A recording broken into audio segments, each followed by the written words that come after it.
ओम बोलो श्री सद्गुरुदेव भगवान की जय। रामचरितमानस बालकांड 31वां भाग। तनखीन को अति पिन पावन को अपावन गति धरे, भूषण कराल कपाल कर सब सदसो नित तन भरे।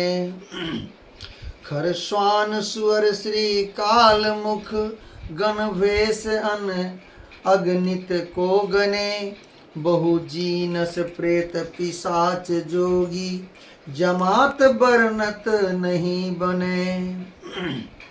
कोई बहुत दुबला, कोई बहुत मोटा, कोई पवित्र और कोई अपवित्र भेष धारण किए हुए हैं। भयंकर गहने पहने हाथ में कपाल लिए और सबके सब शरीर में ताजा खून लपेटे हुए हैं। गधे, कुत्ते, सुअर और सियार के से उनके मुख हैं। गणों के अनगिनत भेषों को कौन गिने। बहुत प्रकार के प्रेत, पिशाच और योगिनियों की जमाते हैं। उनका वर्णन करते नहीं बनता। नाचहि गावहि गीत परम तरंगी भूत सब, देखत अति विपरीत बोलहि वचन विचित्र विधि। भूत प्रेत नाचते और गाते हैं। वे सब बड़े मौजी हैं। देखने में बहुत ही बेढंगे जान पड़ते हैं और बड़े ही विचित्र ढंग से बोलते हैं। जस दुलहु तसी बनी बराता, कौतुक विविध हो ही मग जाता। यहाँ हिमाचल रहे बिताना, अति विचित्र नहीं जाई बखाना। जैसा दुल्हा है अब वैसी ही बारात बन गई है। मार्ग में चलते हुए भांति भांति के कौतुक तमाशे होते जाते हैं। इधर हिमाचल ने ऐसा विचित्र मंडप बनाया कि जिसका वर्णन नहीं हो सकता। शैल सकल जहाँ लगी जग माही, लघु विशाल नहीं बरनि सिराही। वन सागर सब नदी तलावा, हिमगिरी सब कहूँ नेवत पठावा। जगत में जितने छोटे बड़े पर्वत थे जिनका वर्णन करके पार नहीं मिलता, तथा जितने वन, समुद्र, नदियां और तालाब थे, हिमाचल ने सबको न्योता भेजा। काम रूप सुंदर तनधारी, सहित समाज सहित बर नारी।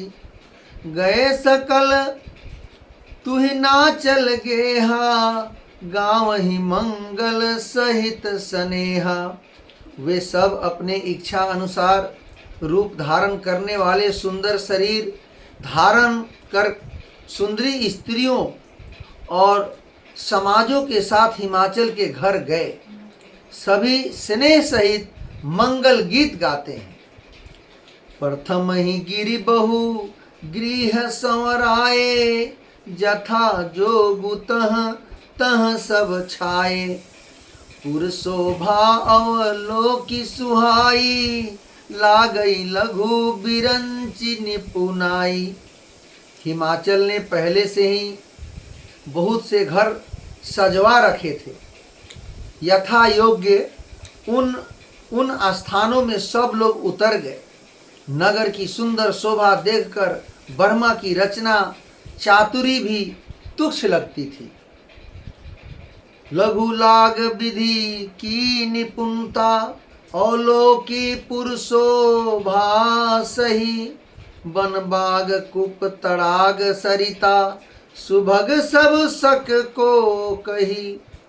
मंगल विपुल तोरण पताका, केतु गृह गृह सोहही। बनिता पुरुष सुंदर चतुर, छवि देखी मुनि मन मोहही। नगर की शोभा देखकर ब्रह्मा की निपुणता सचमुच तुच्छ लगती है।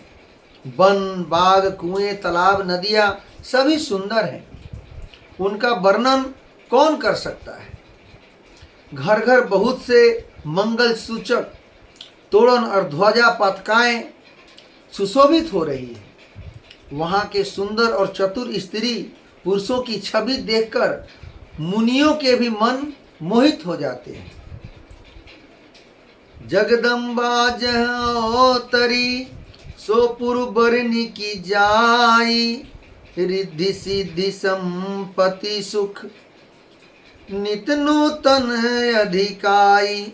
जिस नगर में स्वयं जगदम्बा ने अवतार लिया, क्या उसका वर्णन हो सकता है। वहाँ रिद्धि सिद्धि संपत्ति और सुख नित नए बढ़ते जाते हैं। नगर निकट बारात सुनी आई, पुरख खर भरु शोभा अधिकाई।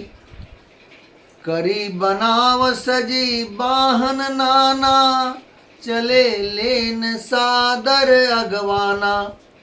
बारात को नगर के निकट आई सुनकर नगर में चहल पहल मच गई, जिससे उसकी शोभा बढ़ गई। अगवानी करने वाले लोग बनाव श्रृंगार करके तथा नाना प्रकार की सवारियों को सजाकर आदर सहित बारात को लेने चले। ये हर से सुर सेन निहारी, हरि देखी अति भय सुखाही। शिव समाज जब देखन लागे, बिडरी चले बाहन सब भागे। देवताओं के समाज को देखकर सब मन में प्रसन्न हुए और विष्णु भगवान को देखकर तो बहुत ही सुखी हुए, किंतु जब शिव जी के दल को देखने लगे तब तो उनके सब वाहन सवारियों के हाथी, घोड़े, रथ के बैल आदि डरकर भाग चले। धरि धीरज तह रहे सयाने, बालक सब ले जीव पराने। गए भवन पुछहि पितु माता, कहि बचन भय कंपित गाता। कुछ बड़ी उम्र के समझदार लोग धीरज धरकर वहां डटे रहे। लड़के तो सब अपने प्राण देकर भागे। घर पहुंचने पर जब माता पिता पूछते हैं तब वे भय से कांपते हुए शरीर से ऐसा वचन कहते हैं। कही काह कही जाई न बाता, जम कर धार की धौ बरियाता। बरु बौराह बसह अवसारा, ब्याल कपाल विभूषण छाड़ा। क्या कहें, कोई बात कही नहीं जाती। यह बारात है या यमराज की सेना है। दुल्हा पागल है और बैल पर सवार है। सांप, कपाल और राख ही उसके गहने हैं। तन छार ब्याल कपाल, भूषण नगन जटिल भयकारा। संघ भूत प्रेत पिशाच जोगिनी, विकट मुख रजनी चरा। जो जियत रही बारात, देखत पुण्य बढ़ते ही कर सही। देखी सोमा विवाहु घर घर, बात सीलरि कन्ह कही। दूल्हे के शरीर पर राख लगी है, सांप और कपाल के गहने हैं। वह नंगा, जटाधारी और भयंकर है। उसके साथ भयानक मुख वाले भूत प्रेत पिशाच, योगिनियाँ और राक्षस हैं। जो बारात को देखकर जीता बचेगा, जिंदा बचेगा, सचमुच उसके बड़े ही पुण्य हैं और वही पार्वती का विवाह देखेगा। लड़कों ने घर घर यही बात कही। समुझी महेश समाज सब, जननी जनक मुसुकाही। बाल बुझाए विविध विधि, निडर हो डरु नाही। महेश्वर शिव जी का समाज समझकर सब लड़कों के माता पिता मुस्कुराते हैं। उन्होंने बहुत तरह से लड़कों को समझाया कि निडर हो जाओ, डर की कोई बात नहीं है। ले अगवान बारात ही आए, दिए सब ही जनवास सुहाए।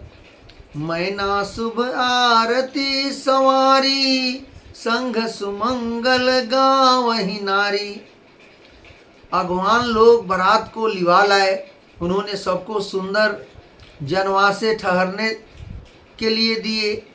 मैना पार्वती जी की माता ने शुभ आरती सजाई और उनके साथ की स्त्रियां उत्तम मंगल गीत गाने लगी। कंचन थार सोह बर पानी, परिछन चली हर ही हर सानी। विकट भेष रुद्र ही जब देखा, अब लन्न उर भय भयउ विशेषा। सुंदर हाथों में सोने का थाल शोभित है। इस प्रकार मैना हर्ष के साथ शिव जी का परछन करने चली। जब महादेव जी को भयानक भेष में देखा तब तो स्त्रियों के मन में बड़ा भारी भय उत्पन्न हो गया। भागी भवन पैठी अति त्रासा, गए महेश जहाँ जनवासा। मैना हृदय भयउ दुख भारी, लिन्नी बोली गिरीश कुमारी। बहुत ही डर के मारे भागकर वे घर में घुस गई और शिव जी जहाँ जनवासा था वहाँ चले गए। मैना के हृदय में बड़ा दुख हुआ। उन्होंने पार्वती जी को अपने पास बुला लिया। अधिक स्नेह गोद बैठारी, श्याम सरोज नयन भरे बारी। जेहि विधि तुम्हि रूप अस दिन्हा, तहि जर बरु बाउर कस किन्हा। और अत्यंत स्नेह से गोद में बैठाकर अपने नील कमल के समान नेत्रों में आंसू भरकर कहा, जिस विधाता ने तुमको ऐसा सुंदर रूप दिया, उस मूर्ख ने तुम्हारे दुल्हों को बावला कैसे बनाया। कसकिन बरु बौराह विधि, जे ही तुम ही सुंदरता दई। जो फलु चाहिए सुरत रूही सो, बरबस बबूर ही ला गई। तुम सहित गिरते गैरो पावक, जरो जल निधि महू परो। घर जाऊं अप जसु हो जग, जीवत विबाहु न हो करो। जिस विधाता ने तुमको सुंदरता दी, उसने तुम्हारे लिए बर बावला कैसे बनाया। जो फल कल्प वृक्ष में लगना चाहिए वह जबरदस्ती बबूल में लग रहा है। मैं तुम्हें लेकर पहाड़ से गिर पड़ूंगी, आग में जल जाऊंगी या समुद्र में कूद पड़ूंगी, चाहे घर उजड़ जाए, संसार भर में अपकीर्ति फैल जाए, पर जीते जी मैं इस बावले बर से तुम्हारा विवाह नहीं करूंगी। उनकी माँ बोल रही है, भई बिकल अब ला सकल, दुखित देखी गिरि नारी। करी बिला पुरोदती, बदती सुता स्नेहु संभारी। हिमाचल की स्त्री मैना को दुखी देखकर सारी स्त्रियां व्याकुल हो गई। मैना अपनी कन्या के स्नेह को याद करके विलाप करती, रोती और कहती थी कि नारद कर मैं काह बिगाड़ा, भवन मोर जिन बसत उजारा। अस उपदेशु उमही जिन दिन्ना, बोर बरही लागी तपु किन्ना। अब नारद जी को कोसने लगी कि मैंने नारद का क्या बिगाड़ा था, जिन्होंने मेरा बसता हुआ घर उजाड़ दिया और जिन्होंने पार्वती को ऐसा उपदेश दिया कि जिससे उसने बावले बर के लिए तप किया। साचे हूँ उनके मोहन माया, उदासीन धनु धाम न जाया। पर घर घालक लाज न भीरा, बाझ की जान पर सौ कै पीरा। कि सचमुच उनके न किसी का मोह है, न माया, न उनके धन है, न घर है, और न स्त्री ही है। वे सबसे उदासीन हैं, इसी से वे दूसरे का घर उजाड़ने वाले हैं। उन्हें न किसी का लाज है, न डर है। भला बाझ स्त्री परसों की पीड़ा को क्या जाने। जननी बिकल बिलो की भवानी, बोली जूत विवेक मृदुबानी। अस बिचारी सोच ही मति माता, सो न टरई जो रचई विधाता। माता को विकल देखकर पार्वती जी विवेक युक्त कोमल वाणी से बोली, हे माता, जो विधाता रच देते हैं वह टलता नहीं है। ऐसा विचार कर तुम सोच मत करो। पार्वती जी अपने माँ को समझा रही हैं। कर्म लिखा जो बाहुर नाही, तो कत दोषु लगाई काहू। तुम सन मिटही की विधि के अंका, मातु व्यर्थ जनी लेहु कलंका। जो मेरे भाग में बावला ही पति लिखा है, तो किसी को क्यों दोष लगा रही हो? किसी का दोष क्यों लगाया जाए? हे माता, क्या विधाता के अंक तुमसे मिट सकते हैं? वृथा कलंक का टीका मत लो अपने माथे पे, कि भगवान ने जो रच रखा है वही हो रहा है। जनिलेहु मातु कलंकु करना, परिहर हूँ अवसर नहीं। दुख सुख जो लिखा लीलार हमरे, जाब जह पाउब तहीं। सुनी उमा बचन विनीत कोमल, सकल अबला सोचही। बहुभांति विधि लागई दुसन, नयन बारी विमोचही। हे माता, कलंक मत लो, रोना छोड़ो। यह अवसर विषाद करने का नहीं है।